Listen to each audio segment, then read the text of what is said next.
Удар в спину. Новый участник коалиции против РФ. Еще одна страна пострадала от действий агрессора и готова включиться на полную. Узнаете, кто. Европа делает ставку на затяжную войну. Россия нащупала мир в США. Москва заявляет о готовности остановить войну и достичь всего дипломатическим путем. Верим им? Опасность на границе. Страна НАТО внезапно закрывается от союзного государства. Глава правительства делает срочное заявление. Как развивается ситуация, расскажем вам все. Эвакуация в России, опасность в регионе после обстрела. Что происходит и как справляются местные власти?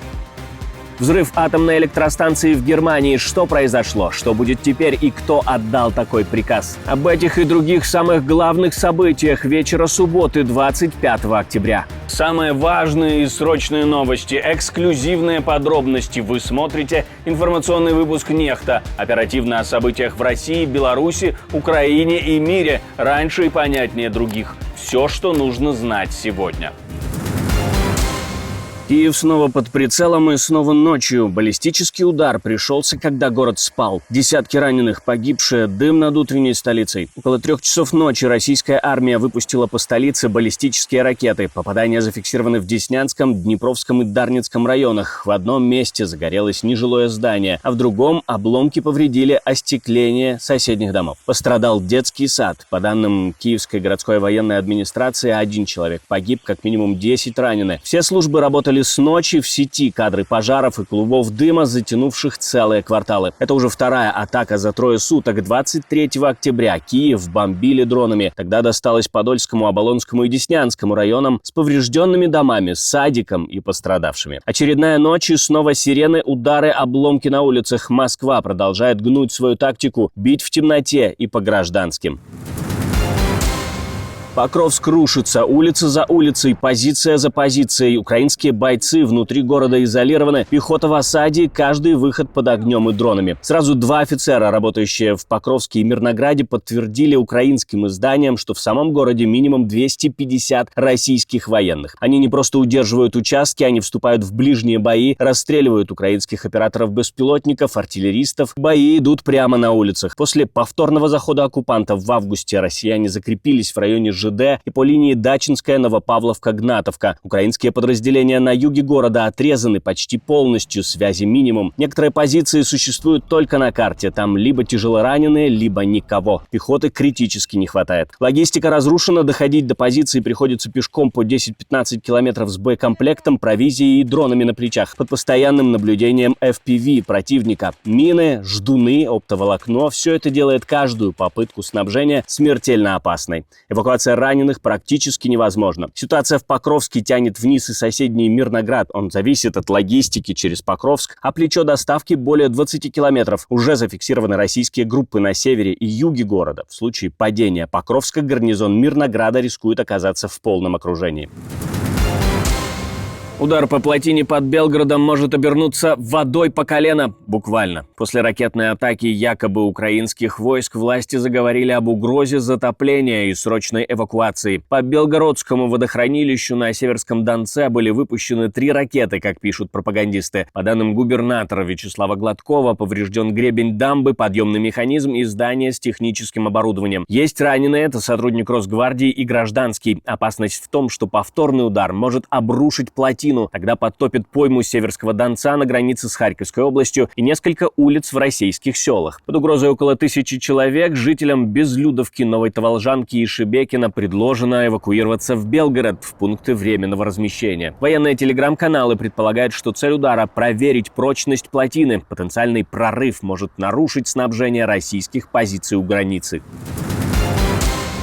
Пока Украина отбивается от ракет и теряет людей, Европа готовится к своей войне. Саммит коалиции желающих в Лондоне показал, Запад не верит в быструю победу и готовится воевать в долгую. Украине пообещали ракеты, ПВО, деньги, но все с расчетом не на перелом, а на сдерживание. По словам Кира Стармера, премьер-министра Великобритании, план расписан до конца 2025 года. В него входит вытеснение нефти и газа РФ с рынка, работа с замороженными активами и даже развертывание сил на украинской территории. территории. Но гарантий нет. Обсуждения идут давно, а решения буксуют. Активы России на 140 миллиардов евро все еще висят, а дальнобойное оружие под вопросом. Европа смотрит на США и боится ответного удара Москвы. Пока только 140 ракет из Британии, ракеты для ПВО «Астер» от Франции, истребители и курсы для пилотов. И обещания на Рождество. Премьер-министр Дании пообещал решить вопросы до Рождества. Новая участница коалиции Япония. На саммит премьер-министр страны подключилась после того, как у ее границ пролетели российские бомбардировщики. Премьер Такаити хочет изменить оборонную доктрину и включиться в глобальное сдерживание России. Эксперты считают, что стратегия Европы держать РФ в напряжении, пока сама перевооружается. Но это значит, что Украина заплатит за это своей кровью. Война уже вышла за ее границы и все ближе к тем, кто еще верит, что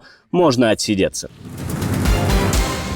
Трамп снова берется мирить Путина, на этот раз через Си Цзиньпина. Американский президент начинает свое турне в Азию и обещает обсудить с лидером Китая войну в Украине и роль Пекина в давлении на Кремль. Я бы хотел, чтобы Китай помог нам в вопросе с Россией. Мы ввели очень серьезные санкции, но мне хотелось бы, чтобы Китай нас поддержал. У меня очень хорошие отношения с председателем Си. Мы скоро встретимся. Я почти уверен, что это будет отличная встреча. Одной из тем будет Россия и Украина. Там гибнут 7 тысяч человек в неделю, в основном солдаты. Он тоже хотел бы, чтобы это все закончилось. Вашингтон официально подтверждает, встреча действительно состоится, и Украина в повестке, но приоритеты другие, критически важные ресурсы и торговля. Белый дом прямо заявляет, предсказать, что озвучит Пекин, невозможно, а США сосредоточатся на экономике. Параллельно Трамп усиливает давление на Москву. После разочарования Путиным он вернулся к санкциям. Под новые ограничения попали Роснефть и Лукойл. Вопрос в том, зачем все это и чью игру на самом деле разыгрывает Трамп, двигая фигуры в Пекине. Как думаете вы, не забывайте написать свое мнение в комментариях под видео.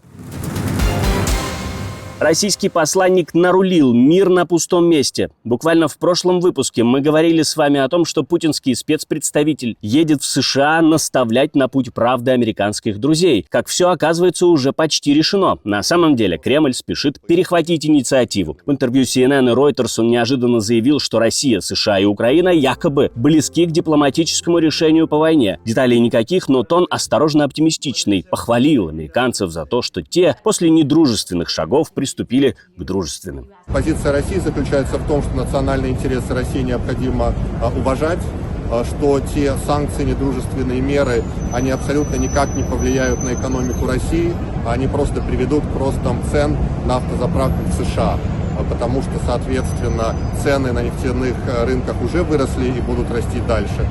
Поэтому позиции Байдена, вот ложные нарративы Байдена, которую пытаются навязать администрации Трампа, мы видели, что они не сработали никогда. Не будем до американских коллег доносить, что нельзя становиться Байденами. При этом Дмитриев уверяет, встреча Трампа и Путина в Будапеште не отменена, а только отложена. Напомним, сам Трамп ранее заявил, что саммит сорвался из-за отказа РФ от немедленного прекращения огня и отсутствия реального прогресса. Пока Европа работает над своим вариантом перемирия с сохранением линии фронта, как она есть, дипломаты подчеркивают, США должны оставаться в игре, иначе переговорам не сдвинуться с мертвой точки. Ну а Москва же, судя по всему, пытается вернуть себе контроль над нарративом и сделать вид, что переговоры идут по ее правилам.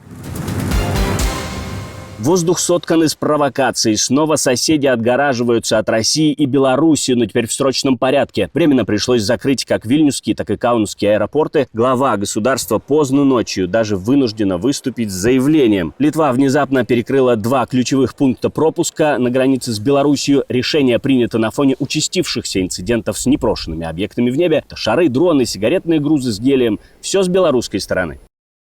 Действия служб основаны на решениях, принятых на заседании Национальной комиссии по безопасности. На следующей неделе комиссия оценит влияние уже предпринятых мер и определит, какие шаги можно еще предпринять в краткосрочной перспективе, чтобы это стало болезненным как для контрабандистов, так и для режима Лукашенко, который позволяет им безнаказанно действовать. Последней каплей стало массовое появление метеошаров у границы, некоторые с начинкой. 5 октября такой шар уже закрывал аэропорт Вильнюса, перевозил контрабанду. В октябре полеты повторялись, вплоть до остановки аэропортов. Литва все громче говорит о полном закрытии границы, и все это на фоне обострения в регионе и растущей истерии в Минске. Диверсия в Германии на АЭС, коллапс в энергетике или плановое уничтожение. 2 160-метровые градирни, крупнейший в прошлом АЭС страны, обрушили управляемым взрывом. Это финальная точка в многолетнем курсе Германии на полный отказ от атомной энергетики.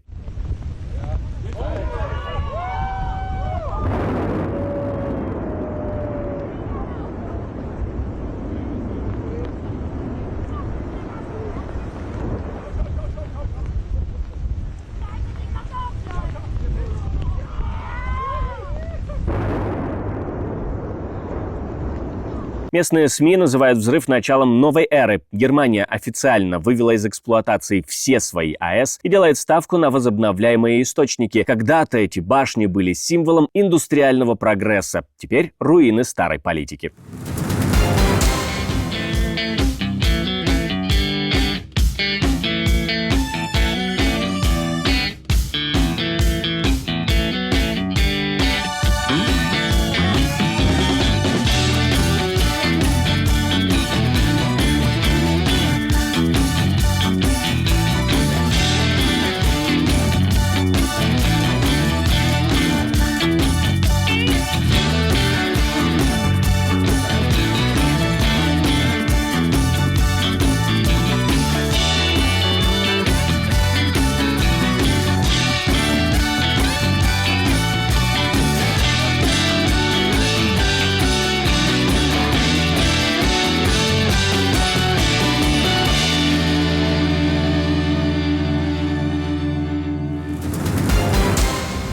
Отдельное спасибо, что досмотрели до конца. Спасибо за ваше доверие. Жду развернутых комментариев, лайков и репостов. Это важно, чтобы нас становилось больше. На этом пока все. До новых встреч и хороших вам новостей.